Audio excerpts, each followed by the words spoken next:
Hari ini dokter mendapatkan WA dari salah satu rekan yang menanyakan soal apakah kebiasaan buruk itu bisa hilang dengan hipnoterapi. Jawabannya tentu bisa. Mari kita bahas tentang kebiasaan-kebiasaan buruk yang sering ada di sekitar kita yang ternyata bisa dihilangkan dengan hipnoterapi. Contoh-contoh kebiasaan buruk itu adalah satu ya, misalnya kita selalu bangun tidur itu terlalu terlambat.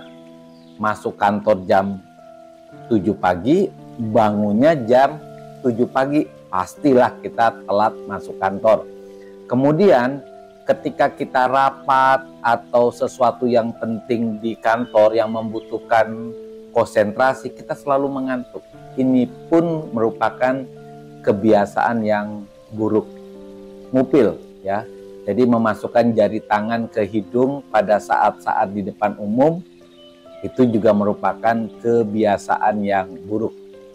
Mengangkat kaki ketika makan, entah makan di restoran, di tempat rumah makan yang elit atau di rumah di lesehan. Ya.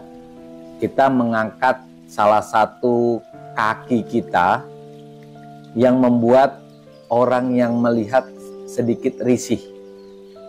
Kemudian kebiasaan yang sering jadi terjadi adalah ketika kita makan, maka sendok kita itu seolah-olah digigit dan setiap kita mengunyah itu selalu berbunyi.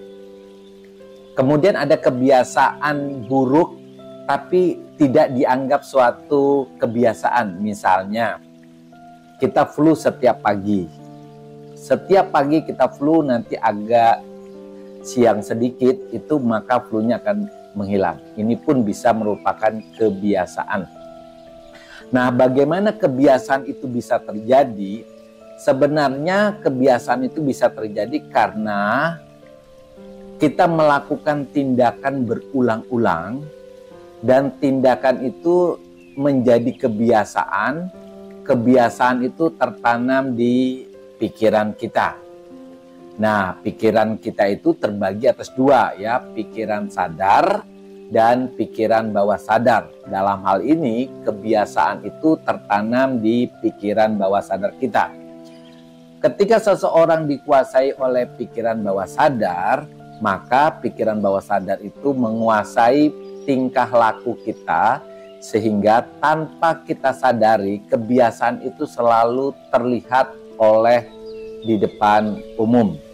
Oke, sekarang bagaimana hipnoterapi itu bisa menyembuhkan kebiasaan yang buruk. Jadi hipnoterapi, kemudian afirmasi atau autosugesti itu adalah tindakan kita untuk mengubah pikiran bawah sadar kita dari kebiasaan yang kita anggap buruk menjadi kebiasaan yang baik. Dokter kasih contoh dulu ya. Dokter melakukan autosugesti kepada seseorang yang selalu terlambat masuk kantor karena masuk kantornya jam 7 pagi. Tapi dia selalu terbangun jam 7 pagi walaupun dia tidurnya mungkin agak maju ya, misalnya jam 9 malam, kadang jam 12 malam pun selalu bangunnya terlambat. Oke, di sini dokter akan menyuruh si pasien untuk melakukan autosugesti. Jadi kalimatnya seperti ini. Ini cuma contoh ya, teman-teman bisa mengganti kalimatnya dengan yang lain. Mulai hari ini dan seterusnya, aku akan bangun pagi jam 4:30 pagi karena aku harus ibadah pagi. Aku harus sarapan dan jarak antara rumah dan kantor itu 30 menit. Berarti saya harus keluar rumah jam 6:30. Dan kalimat ini diulang-ulang setiap hari. Karena ketika kalimat itu diulang-ulang berkali-kali, maka kalimat itu akan tertanam di pikiran bawah sadar kita dan menggantikan sebelumnya. Jadi sebelumnya kebiasaan yang baru, yang selalu kebiasaan yang lama ya, yang selalu bangun tidur jam 7 pagi akan digantikan oleh bangun tidur jam setengah 5 pagi. Jadi di dalam melakukan autosugesti, afirmasi, itu kalimatnya harus jelas ya. Kalimatnya harus present, kalimatnya harus mulai sekarang.